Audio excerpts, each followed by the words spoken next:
د ننګرهار د امنیه قمندان ویاند وایي تېره شپه داعش وسلوالو د هسکې مینې ولسوالۍ امنیه قمندان اړوند یاغي بند پر امنیتي پوسټاو د ملکي وګړو په کورونو برید ترسره کړ. په دغه نښته کې د داعشیانو د 20 نفري ډلې مشر خوشحال مشهور پهادي او د اسرائیل په نامه یو بل غړی وژل شوی او 4 نور ټپیان شوي دي چې د وژل شوو جسدونه د نښتې په میدان پاتې شوي.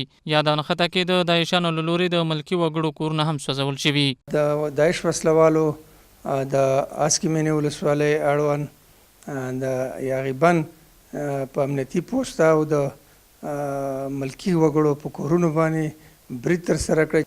د ځوابیه برید په طرز کې د یو نظامي مشر خوشحال چې مشهور په فرهاد دی د هغه په ګډون 2 تنه داعشیان ووژل شله او 4 نور ټپیان شله.